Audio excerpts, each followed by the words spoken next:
You got the opening all written up, or? Fuck. That's on me. God damn it.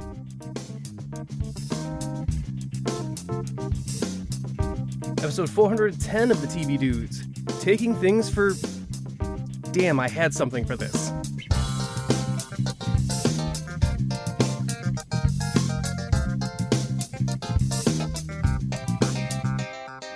This week, Grant joins us for a bunch of shows that try and teach us not to take things for... something about not appreciating something's true value. I swear I had something for this. Whether it's physical media in the Netflix series Blockbuster, relationships on White Lotus, or the joy one can still find in a franchise that is long since dead with Andor. But before all that, I'm Nick. I'm Les. I'm Grant.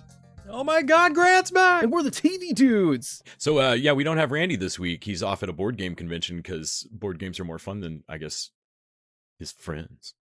And instead we got Grant, who's going to come and spoil all of Randy's hate for Andor. The poor man's Randy is what they usually call me. So, glad to be back. Been a while. So, Grant, what have you been up to? As far as like podcasts and such, I still do the beer show, and I just started doing a D&D show. That's the Beerist, right? The Beerists, correct. Every Monday for the past 10 years, killing my liver. But I'm also doing a D&D campaign that we're doing live with a friend of mine, Jason Murphy. Well, that's you cool. guys might know him. Yeah. We're doing it. It's called Roll Fast Dice Hard.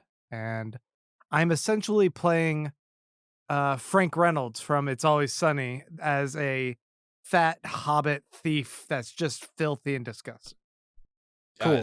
One of the fun, weird, creepy things about 2022 is occasionally realizing that you're following something online that you didn't realize was like directly one of you. So I'm almost certain I follow that on Instagram. Oh yeah. Or one of the socials and didn't realize that was actually you. It's like, wait, I've seen the icon for the oh yes, there's too many things online. We're all doing 3 of them. Yep. Yeah, you have to keep busy in this.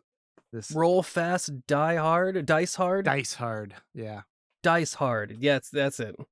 Yeah, we do a live show, so we're trying to encourage the people that are watching us over on Twitch or YouTube when we're streaming to bring their dice, and occasionally they'll roll on our behalf for whatever kind of situations happen. It's pretty cool, pretty fun. It's a little really bit cool. experimental. Sure. Yeah, the live part sounds nice to me, so I don't have to fucking edit anything. Why don't we do that, Les? You guys could. We could just let this mess flow out naturally. Speaking of editing, this is probably where I should edit in our TV Diaries, correct? Oh, yes. The Diaries of the Television Dudes. Brought to you by only the finest cocaine wine. Yeah, see, how would we do theme music? We'd have to hit play on a device. You could totally do that. That's crazy talk, Grant. No, you can use like StreamYard. Words coming out of your face are madness. Videos like queued up, and then you can even have people comment while you're doing this. Like a radio show. Okay. All right, I think, should we start with Grant, or should you leave him for last, Les? Let's start with Grant. Grant, what have you been watching? We just kind of go into our individual? Yep. Oh yeah, individuals, it's just we do Diaries ahead of time, and then it's the main course, and then if there's something after, it's dessert, which I guess this week is Andor for you, but, you know, that's like eating broccoli for me and Les. Okay, wait. So there's Diaries, dinner, and dessert? Right. I don't understand it. this theme. This is confusing to me. What do you mean? You have you journal log and like an old Victorian widow, Okay. and then you have your tea time, and then crumpets and cake. Is it tea time or is it dinner? This is what's throwing me. I had no idea we had a long metaphor prepped for this. That's how I've always seen it. Is that not how anyone's seen it? The show is classy. I don't know. I mean, I guess Randy does call everything dessert. Yeah. Although I'm surprised we don't call the main segment TV dinner now that I think about it. Oh, it's in right there. Fuck. Right there. TV dinner. Yeah. All right. So, yeah, this will be Shit. the appetizer. Yeah. Appetizer / diary, I guess, whatever you're doing. Yeah. In a Wow, year or that- so, we'll get a Unironically, that blows my mind. It's painful, and I don't want to think too hard about it. We've wasted the past 3 years. Did you say episode 410? Yeah. 410. Oh man. And I believe that's after a rebrand or so. I can't remember. No. I think we're in the thousands, and no one wants to look at it. I don't know. I've only been here like a year. No, we started and went forever before we decided let's do a reboot. And then we did that forever, and then we did another reboot. So I thought we'd already had at least one like Crisis of Infinite podcast or some shit, and yeah. But it lives on. Oh, okay, I should talk about the shows I'm watching. Okay, first go off, for it. Andor. You guys need to download me on what is the overall TV Dudes consensus on Andor, because I mentioned that I liked it. I saw that Randy didn't on Facebook, and I don't know about the rest of you. I have not cared about a Star Wars thing in a really long time. Rogue One is my favorite of the movies that have come out, I think. And so Andor is probably the closest they're going to get to a Star Wars show that I'm going to like. But I think I watched an episode and a half. Or no, I watched the first 2. Yeah. I'm not I'm neutral on it, which I didn't expect. Les hates Star Wars that he won't really watch any more of it. I will still watch it for the show, and I still dislike it pretty much almost all the time. Randy loves Star Wars. He's the Star Wars fan, and Kyle's into it too, but Kyle's been on hiatus for a while with the baby and has not been able to back him up.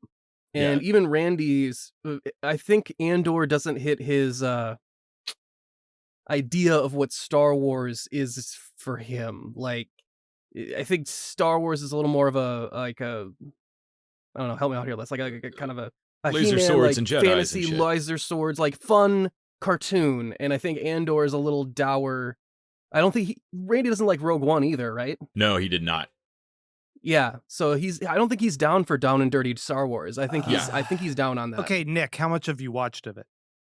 Andor. I've watched 2 episodes. You both watched 2 episodes. Yeah. Yes. Now, okay, here's the thing I would say as a sales pitch. They released 3 episodes all up front on purpose because it starts slow. But what it becomes from there is so fucking good. I hear the heist episode is the highlight. Is that The which one? Is that the heist episode 4, episode? the heist, or 5? The Oh heist? yeah, I no, it gets even better after that. I mean, okay. it moves to prison and a prison break, and oh shit, man. Okay, so the most recent episode, Andy Serkis is in it now. Has popped up as another character, and he's so good. The dialogue, Beau Willimon is doing some of the writing in some of the later episodes. Okay. Beau Willimon worked with House of Cards, Justified yeah. and House of Cards, and Oh, okay.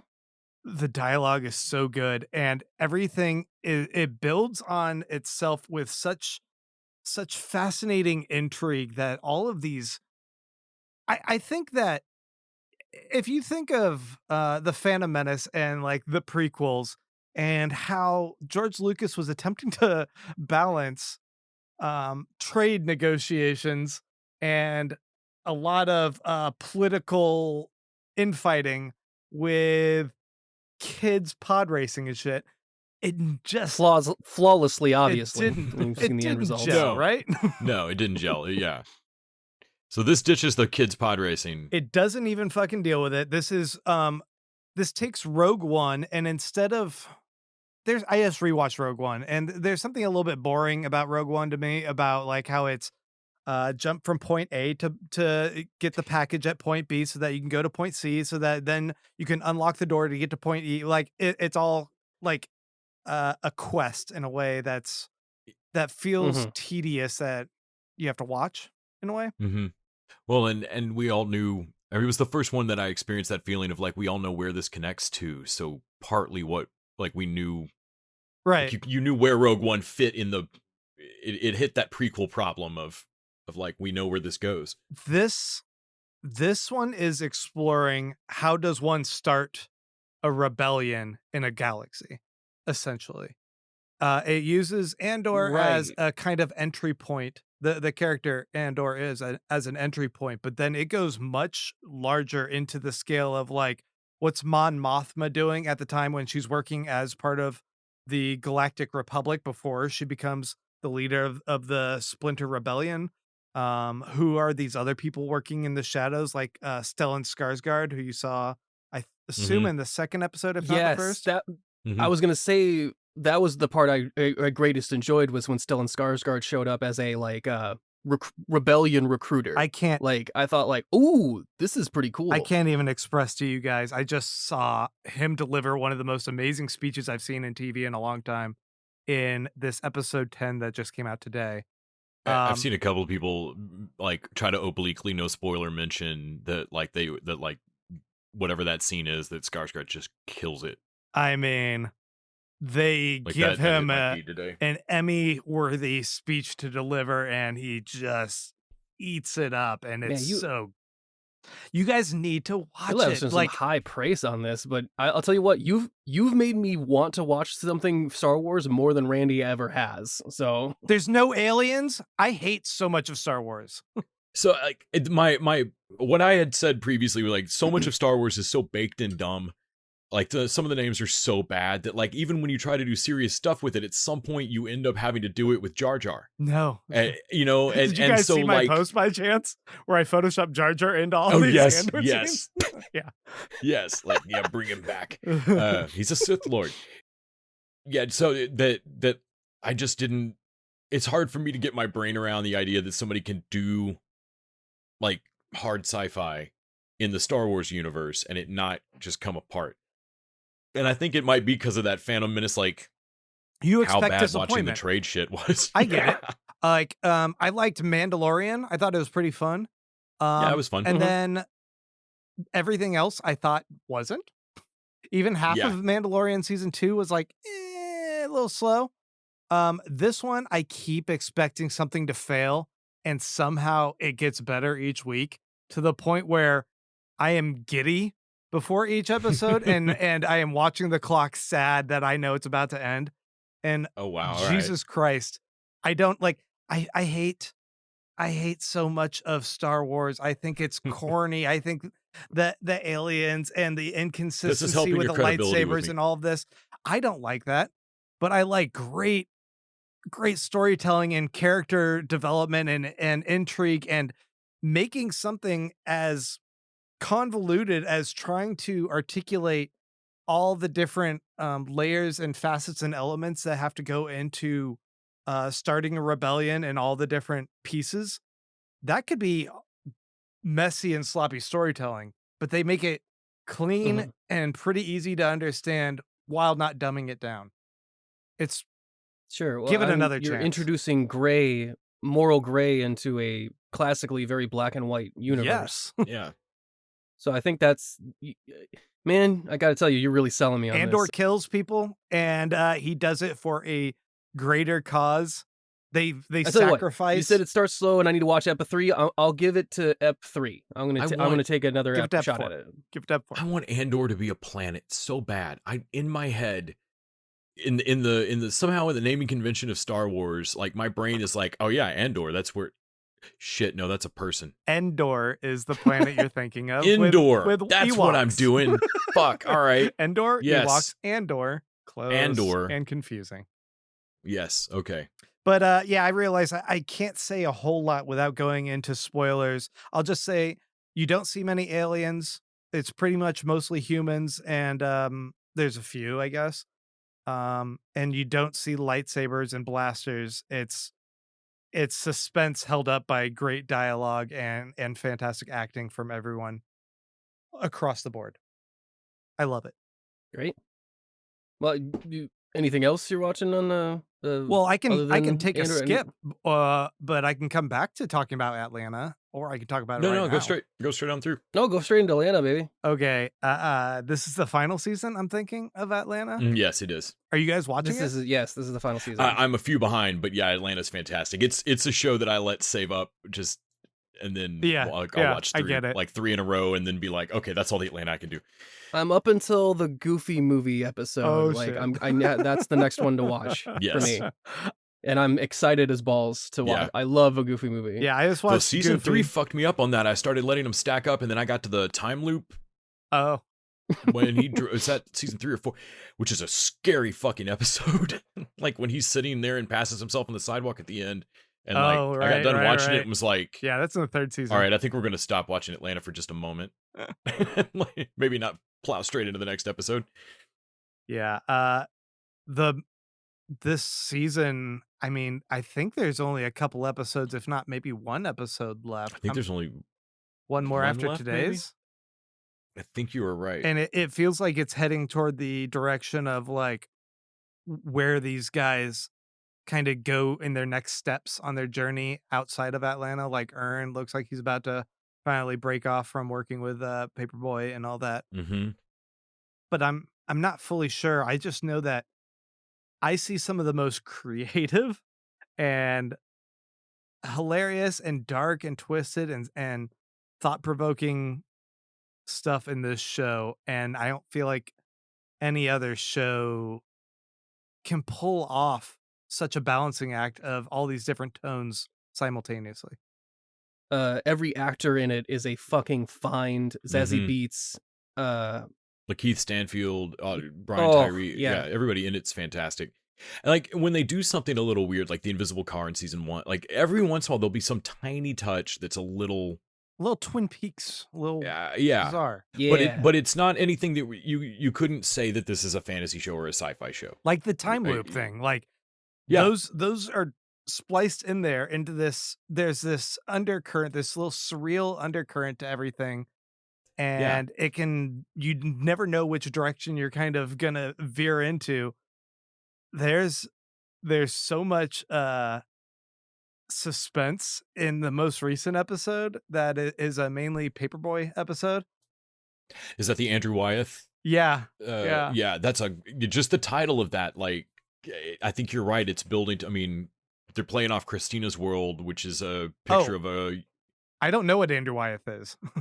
Oh, Andrew Wyeth is a painter, and he did a famous painting called Christina's World that is a girl laying in a field where you can see a house in the distance, and it's her house, and she had a disability, and that's basically the distance she could get from her house.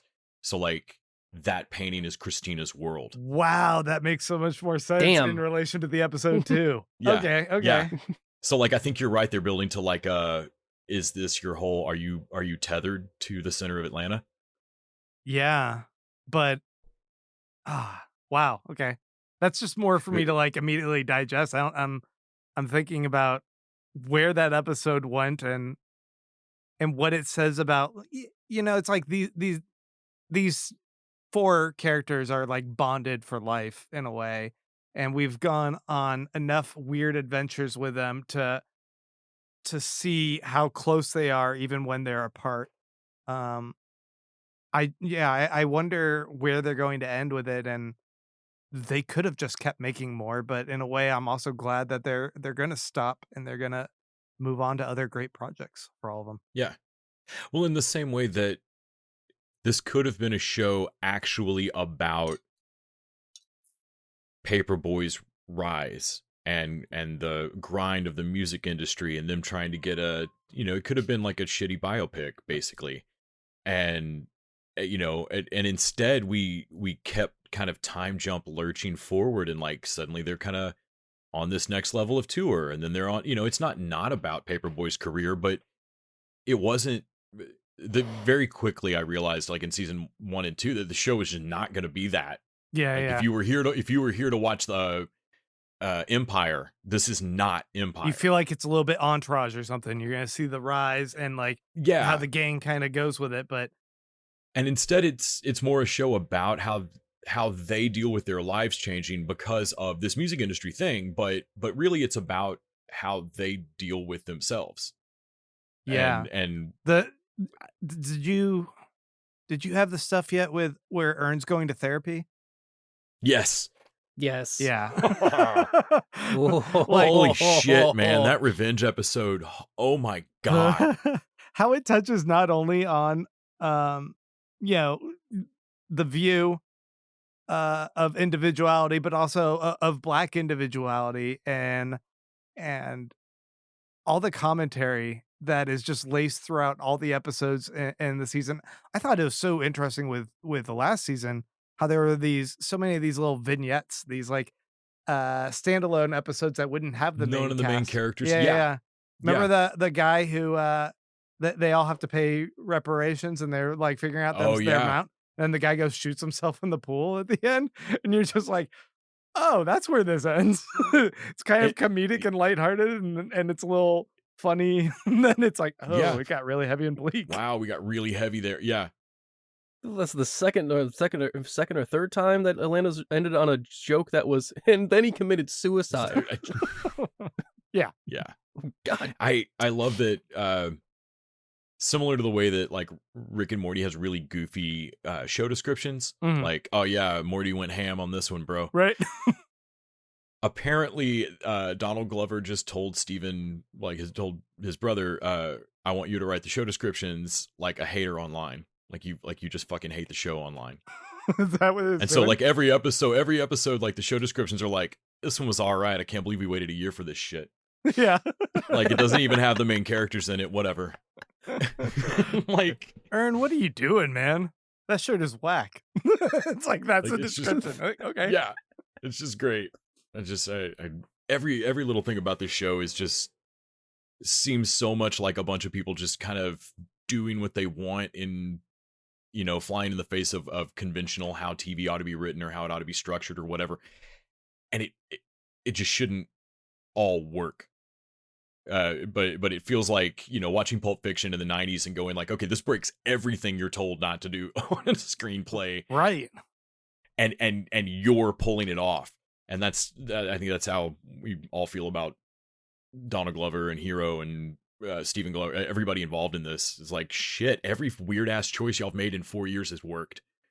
Speaking of which, have you guys seen Barbarian, the horror Yes. movie?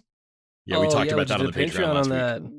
that. Hell yeah. Speaking of like some Pulp Fiction breaking convention, I was like, And every step of the way, I was like, where are we going? And not that we didn't just do this with Jordan Peele coming from sketch comedy and then doing Get Out, but Right. Zach Krieger, like, I loved Whitest Kids You Know, and I did not think Zach Krieger was going to make Miss March. Was it Miss March? Yeah. And then this. Those are his two fucking movies. What's Miss March? Is that another one I It's not it's him and Trevor Moore from Whitest Kids, who passed away a few years ago. And like they're best friends. One of them goes into a coma and then wakes up a few years later and decides like, we got to go on an adventure. Like I got to live. And he's always had a crush on like the Miss March from whenever he went into the coma. Hmm.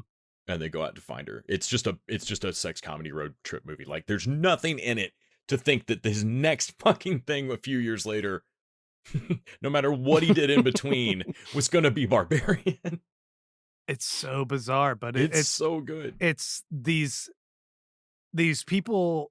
I still maintain the belief that comedians can usually do drama, but drama actors can't do comedy. I agree. It's about timing and delivery. Like it's a weird thing of like how Robin Williams could, Grow a beard and be the saddest. Yeah. because he knew how to sell it. He knew how to sell the emotion of it. And you need to be empathetic to be funny. You need to know what people feel and what they feel is funny. And I think that helps with drama. Know how to guide and play on their emotions, right? Yeah. Yes. And I feel like I think that's why so many comedians can do that. And I think that's why we've seen such a resurgence of comedians becoming just immediate sensations as directors of horror and drama. And it's very exciting. Yeah, because I agree. A dramatic actor that is simply not funny, I don't think that's teachable. But it took us 10 years or so. But if Jim Carrey finally reined it in enough that we were like, shit, give the man an Oscar. And then it was like, oh shit, okay, he's also a little bit weird. He's Okay. still really, really weird, but now it's like in a different direction. No, it's in a different way. Yeah, the Andy Kaufman thing might have gotten a little strange. Well, that's it for my shows. Those are You what wanna- I've watched. You want to go, Nick? Sure. I mean, we can just, we're watching Chucky, baby. Just continue. Yes. With the same fervor that you speak of Andor to people who do not like the Star Wars franchise, we are passionate for Chucky. That show is fucked up and amazing. What's Chucky? Like based on the doll? Yep, there is a TV series of the yeah. Child's Play franchise What? that is miles better than it has any need to be. Yeah, it is insane. In the last episode, so a few years back in the Chucky franchise, there's a female Chucky doll. Yeah. and- I've seen her. and it involves Jennifer Tilly, right? Mhm, So mhm. at this point, the murderous soul that was in the doll is in the real body of Jennifer Tilly, and has been in the show for a little Yeah, while. they soul switched. So they sold it. So in the most recent episode, Gina Gershon and Joey Pants and a couple other people What? show up for an Mhm. intervention because Jennifer Tilly's acting so weird the last few years.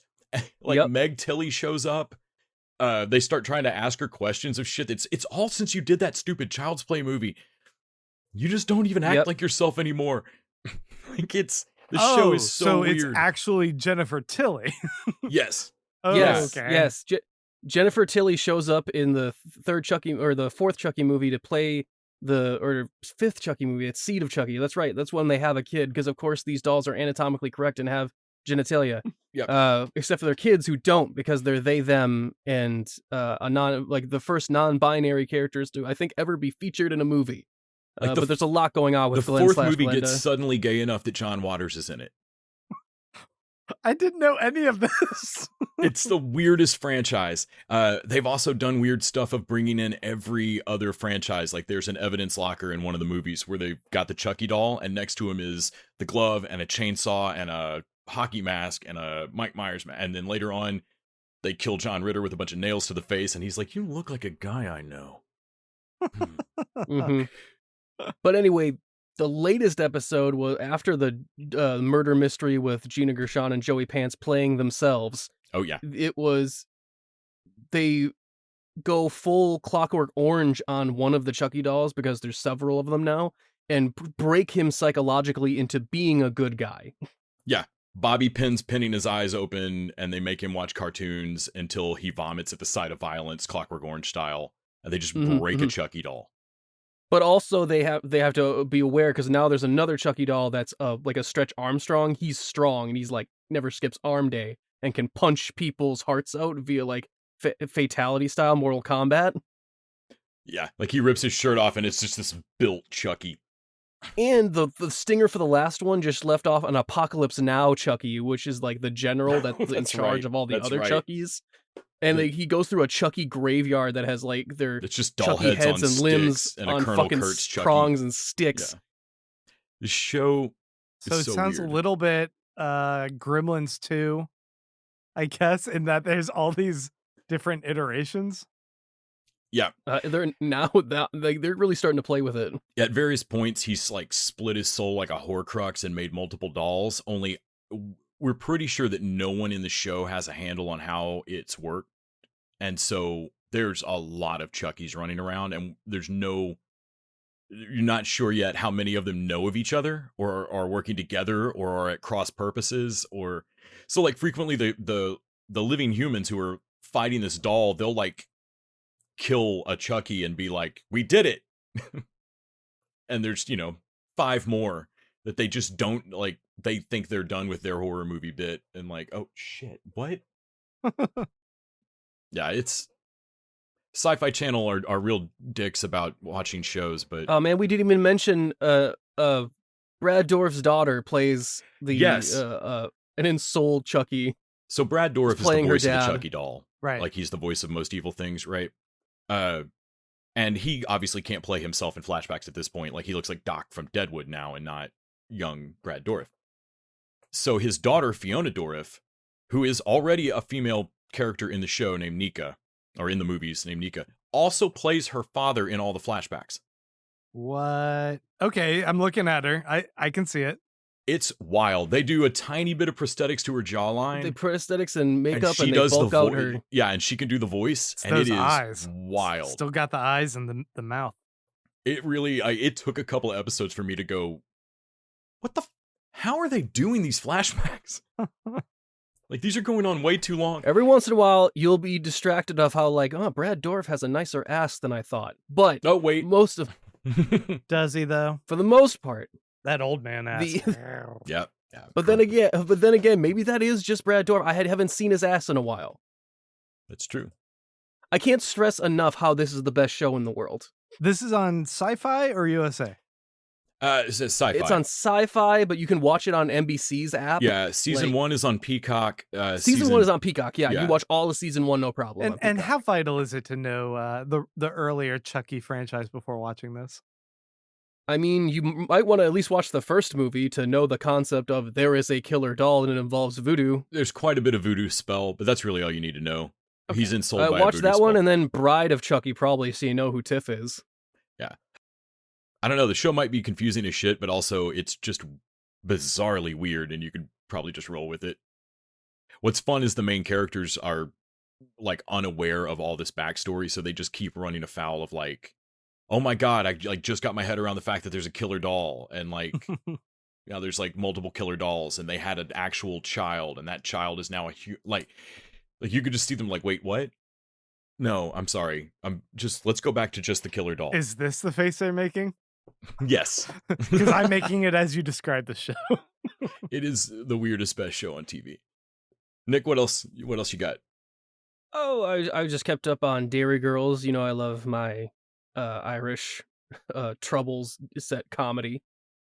I watched some My Hero Academia. I don't know when we're doing that for the It's got to be soon. pledge level for patient level, but I'm ready. I'm ready whenever we're doing it.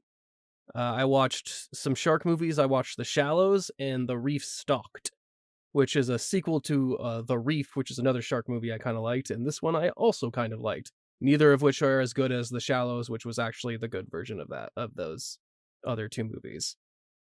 And then what else did I watch? I watched The Devil's Hour, which was on the homework for this week, but I don't think we're going to be talking about it. It was pretty boring. It's about a woman that has women and her kid that have psychic abilities. She wakes up at 3:33 every night and has a goddamn psychic vision, and that's Nick, that's half of 666. I looked it up. You know what 333 is? Pause for dramatic effect forever. It's called The Devil's Hour. That's the name of the thing, Les. Oh my gosh, that's the name of the movie. Yeah, so I wasn't a huge fan of it. It doesn't sound good. This was homework assigned to you?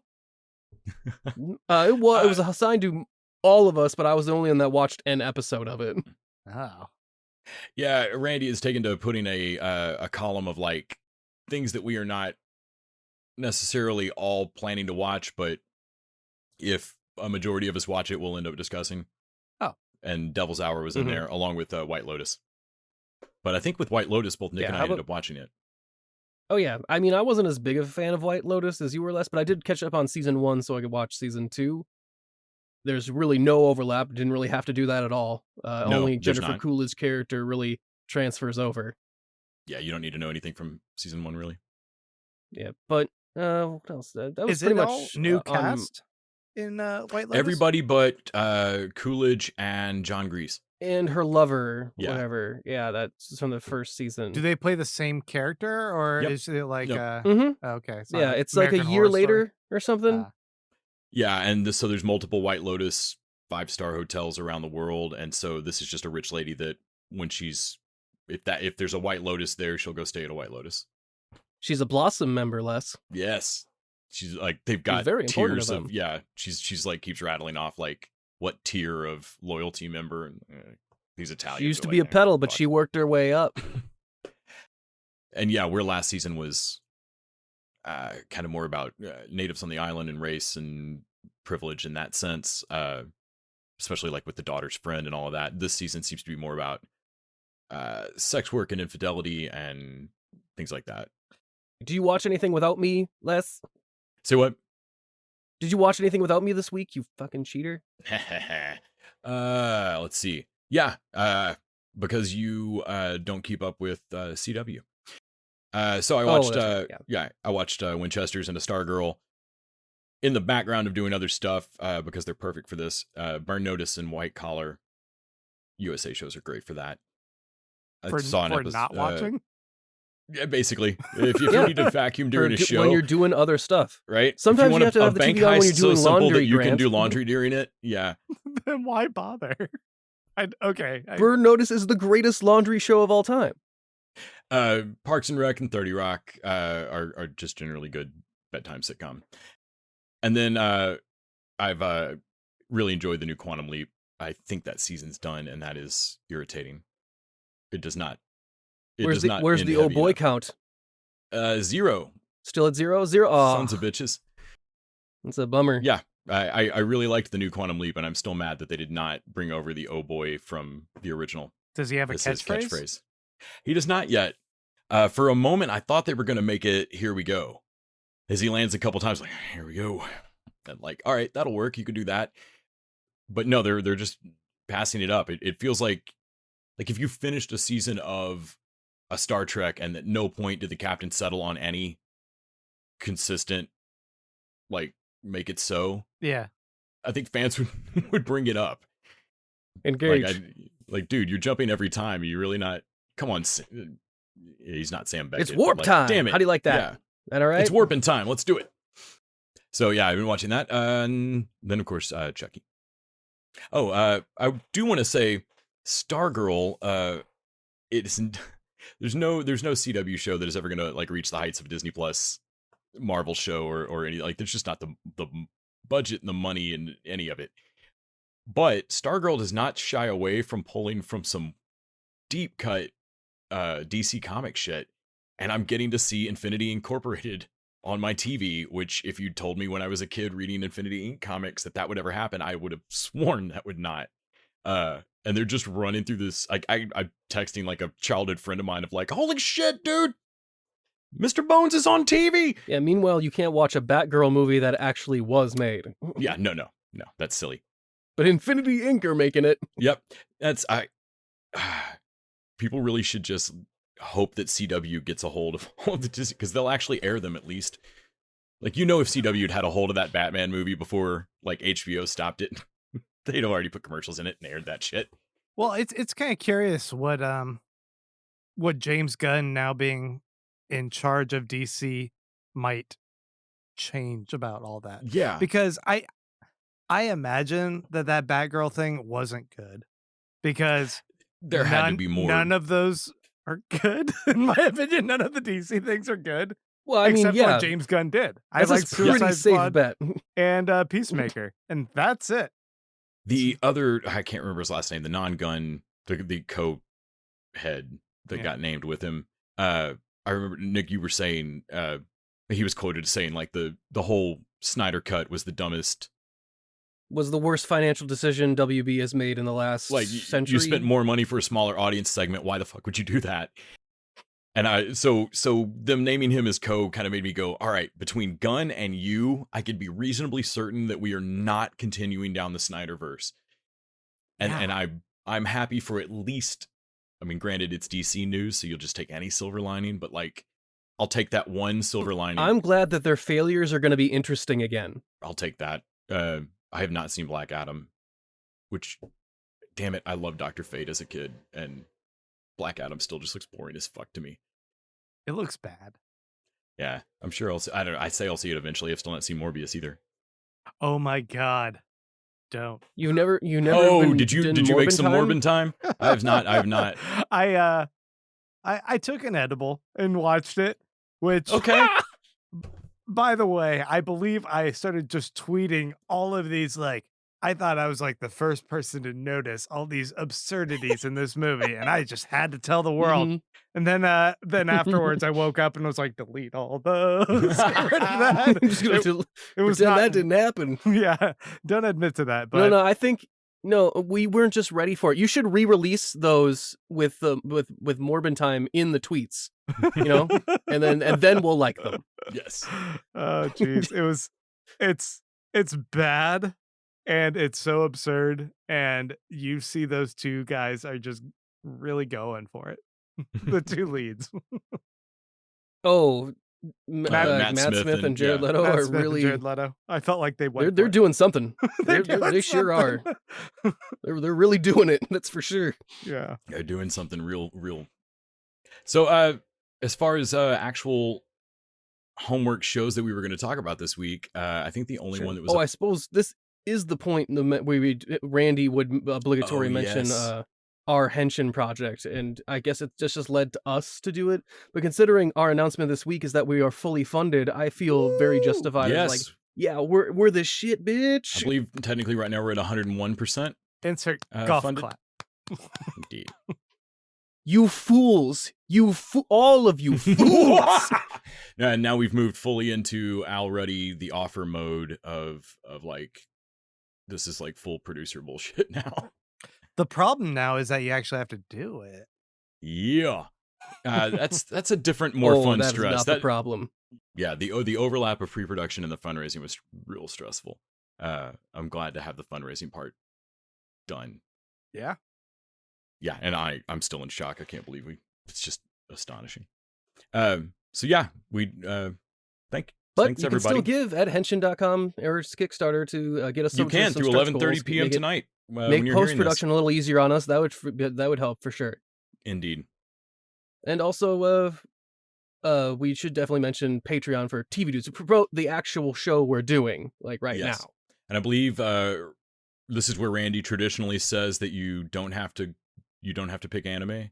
Isn't that what Randy right. always... Well, that's the showrunner level. You can join in at any level and enjoy some. The lower levels, you can just enjoy our Patreon episodes. Like, what are we doing tonight, Les? What are we talking about? Tonight we were talking about Weird, the Al Yankovic story. So this week it'll be Weird Al, yes, the story, Weird Yankovic story, where we discover that Nick did not know UHF existed, and we will remedy that. For sure. You're okay, Nick. Okay. You don't have to watch UHF. Yes, this is Nick's penance for not being born in the 80s. Why is that such a crime to you? I don't know. Why did you choose to be born in the 90s? This is your fault. I'm sorry I didn't crawl out of the womb earlier. Like, I guess I could have upped it a couple of months to appease you, but whatever. Yeah, it's too late now. Showrunner level, you can pay us $20 or what was it? Just straight up $20? Straight up $20. No, you don't leave it going. I don't do this segment. I don't promote the thing. You can pay us $20 to become a showrunner. Tell us what to watch. Our entire show, we have to watch it.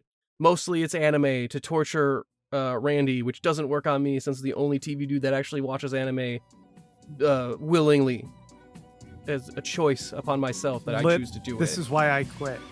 Because I was like, I'm not watching anime. I'm out. It kept happening. It keeps happening. That's like, it's just I'm never gonna watch it. It's the worst. I don't understand it.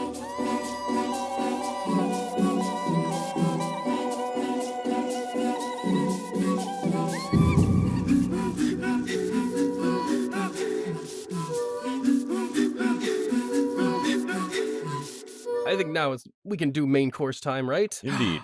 TV dinner? TV dinner. TV dinner. We were talking about White Lotus before. Do we want to just go right into season 2? Yeah. So season 2's only got 2 episodes out so far.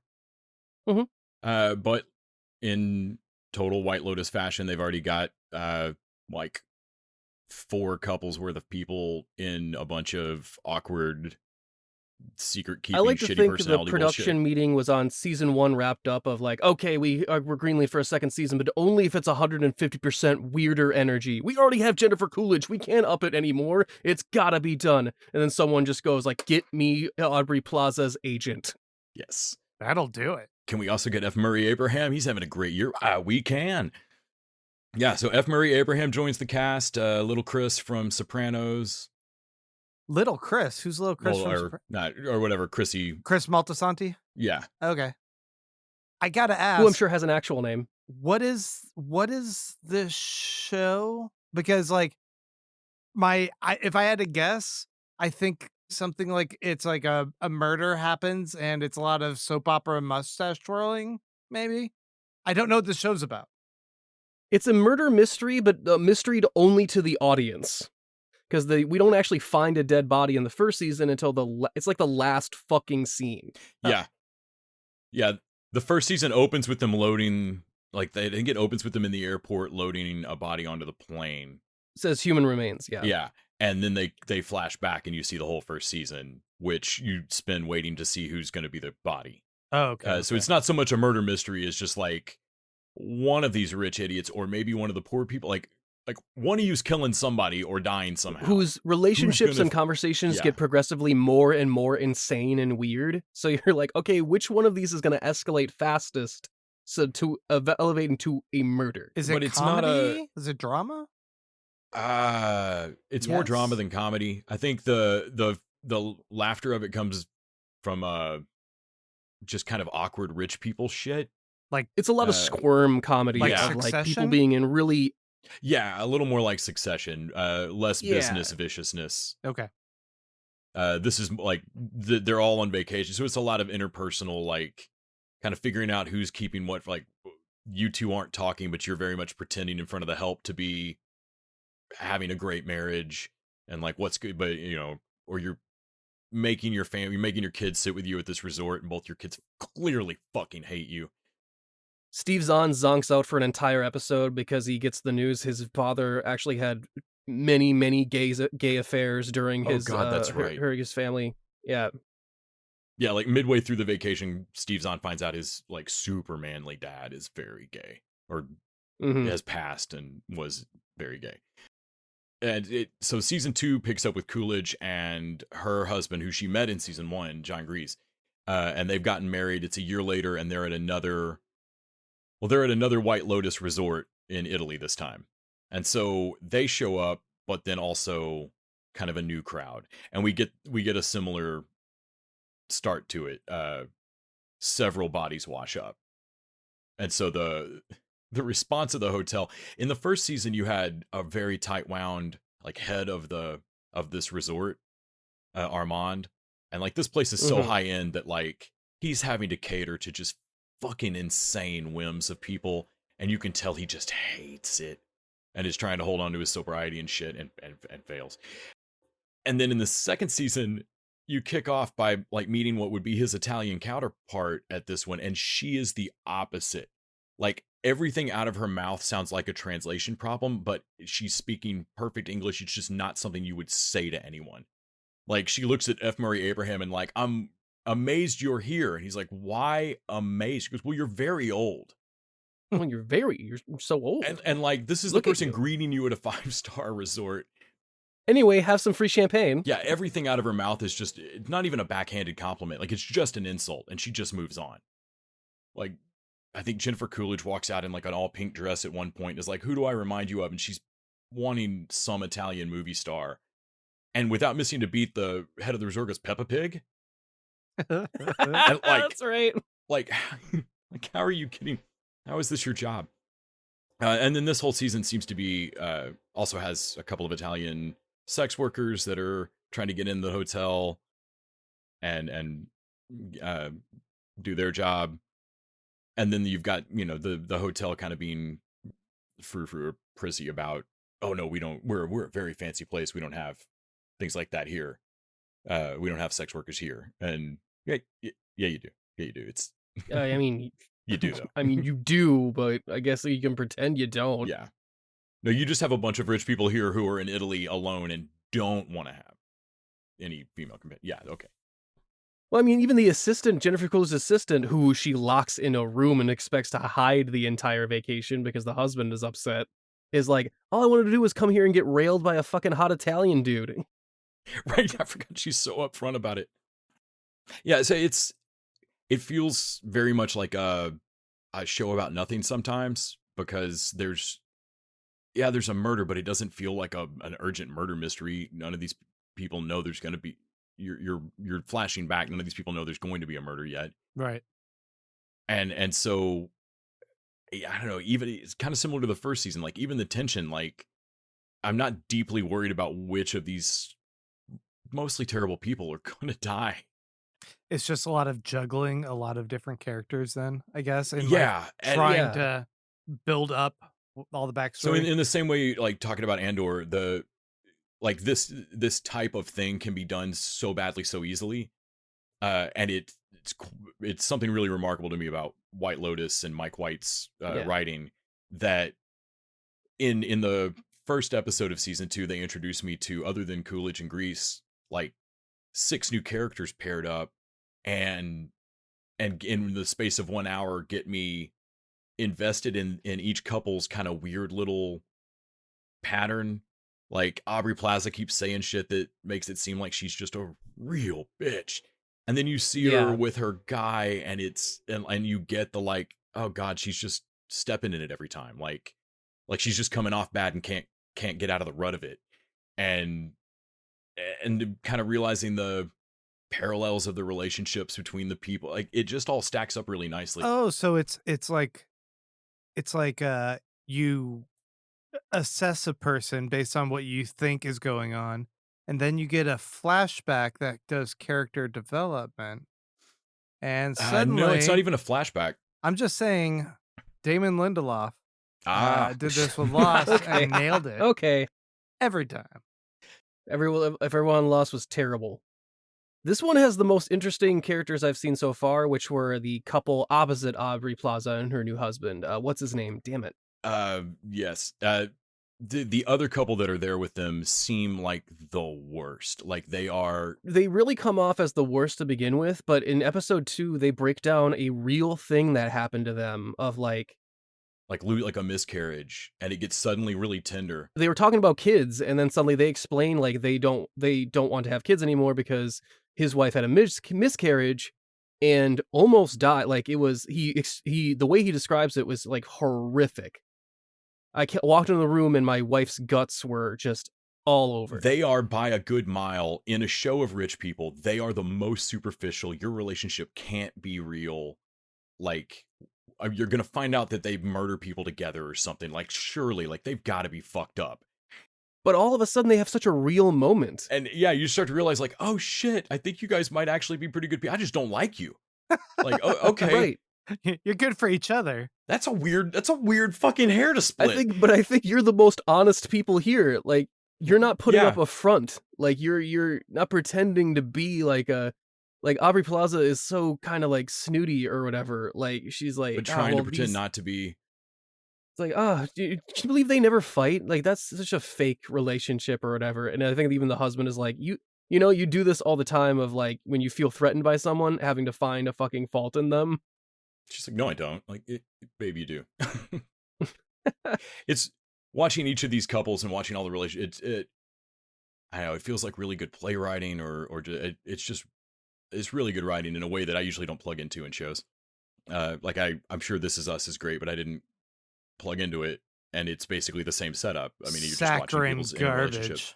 Yeah, we don't need This Is Us.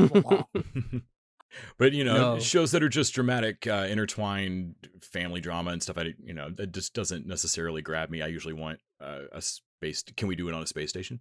Time travel. You need time travel. Time travel. Yes. Yeah. Can we time travel back? No, I want F. Murray Abraham to tell me his dick still works very specifically and graphically. Right. This is just watching F. Murray Abraham like fart his grandson out of a room. I was looking up Mike White because all I could remember from him is like that he did School of Rock, and I think he also is in it. He wrote Emoji Movie. So oh my god, wow! And I actually watched that a few times because I have kids. I've not seen Emoji Movie. I can't believe he also wrote Chuck and Buck. He did. But he was also on Freaks and Geeks as a writer. You see that? Oh wow! No, I didn't know that. Yeah, that's an old career. This guy's all over the place. Yeah. What was it? That's back when Nick was born, I think. The Good Girl. There was the Jennifer Aniston, Jake Gyllenhaal movie, the early aughts, and I think he wrote that as The Good Girl. Was involved with, I think he was involved in that. Yeah. Wait, seriously though, Nick, were you born in 1990? Yes. So Freaks and Geeks, you were 10 years old when that came out? Yes. What? Okay. I mean, that is how time works. Cool. Oh, weird. I mean, we're just describing the passage of time. For some. I did technically I existed there. So I very much run up against I'm the new generation on the TV dudes. Yeah. Huh. Wow. Okay, cool. Like these people are talking about Cheers and Night Court. I'm like, I don't know what the fuck you were talking about. You were 14 when Lost came out. 14. Well, that seems like a perfect age to get obsessed with Lost. That'd be my X-Files then. I was 14 when I watched the first episode of Lost and thought, man, I can't wait to find out where that polar bear comes from. You do find out where the polar bear comes from. Yeah, they explained it. Yep, they do. Actually, they that was do. the one thing that they went out of their way to explain, weirdly. They explained everything. I think there was no actual lingering questions, and Oh, absolutely everything. except for why the audience sucked. I don't know if they could explain that. I don't know. We've done a lot of case studies since. Man, they told me you were a Lindelof apologist, but I did not realize. No, I'm. Oh, no. Grant is a Lost defender to the end. Yeah, I will die on this island. we are. Or maybe not. I don't know how the rules work. If we were in the same room, I'd be storming out of it right now in defense of Damon.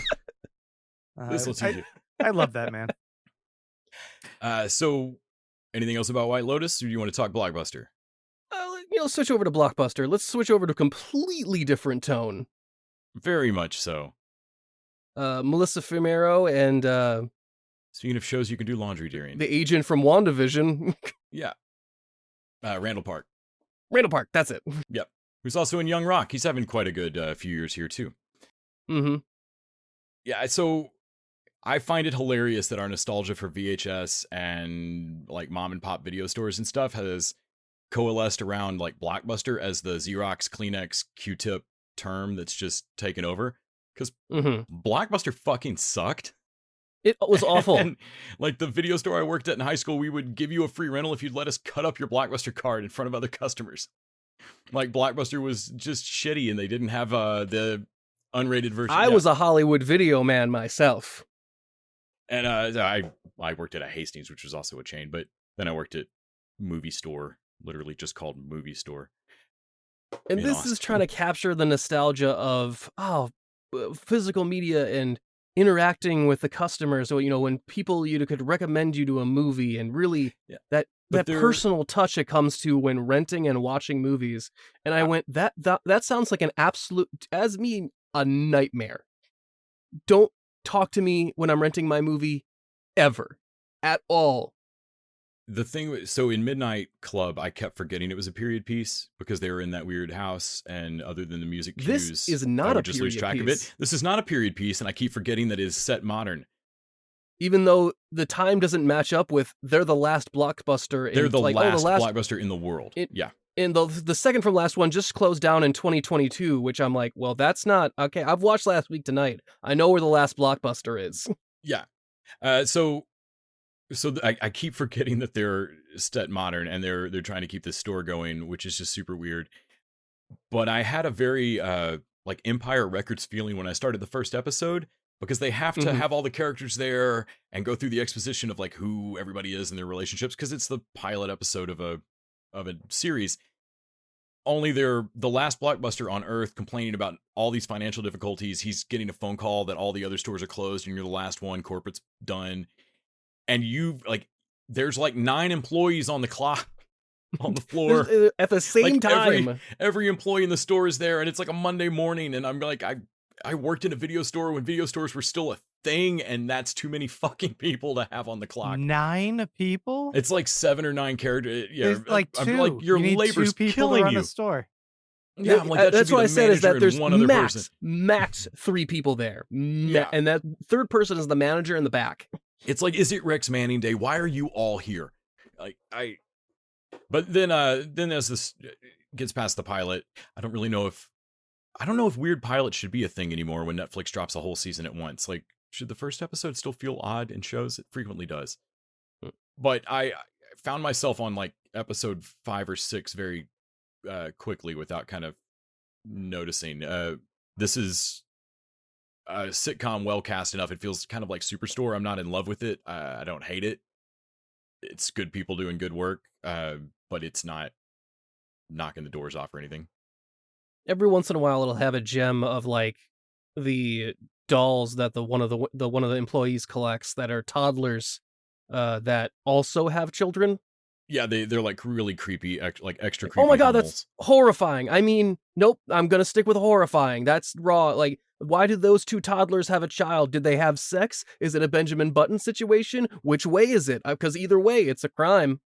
Yeah, Melissa Fumero just absolutely kills it. She's got the same comedy chops she had in Brooklyn Nine-Nine, and can do this. And every once in a while, when they really find the right joke for the side characters and the extra employees, the show really works. But I think that's kind of where it hits like Superstore for me. Those moments are like one an episode for me. I kind of kept finding it like just cute enough to keep watching, but I'm gonna forget about it, I think, pretty quick. Doesn't look interesting to me. I mean, it's got the bright color and charm. It feels like it's trying to do a by the numbers recreation of what worked in other comedy ensembles, and very much like Superstore, which I also couldn't really get into.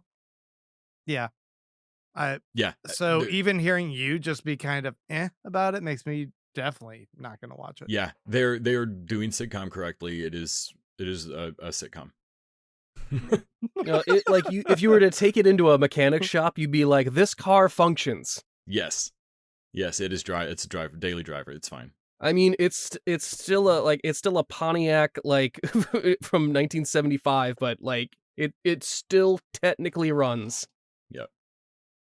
And so that's our two shows for the week, really. Blockbuster and White Lotus. I would recommend watching White Lotus over Blockbuster, but there's a lot more episodes of Blockbuster out already. So, indeed, and we of course always recommend Chucky. Grant, before we get off, I would like to say rapid fire. Out of the things you were watching, what do you recommend to the listeners and to us, the current TV dudes? What should we be watching? It's Andor.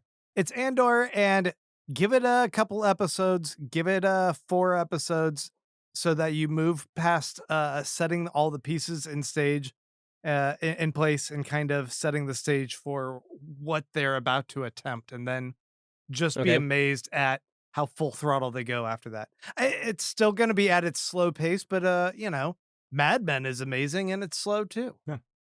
I think it's that I have no trust that Star Wars would stick the landing on anything like that. It has taken a lot of people and you directly saying it to me for me to even sort of believe it. Well, I gave Taika Waititi's pirate show another chance, and I still am not I'm not seeing what everyone else is seeing, so it could be I didn't bother with that one either. But I don't know. Well, so it sounds like we should give Andor another shot. I would recommend it, but you guys don't have to. You got your other stuff. You guys have homework.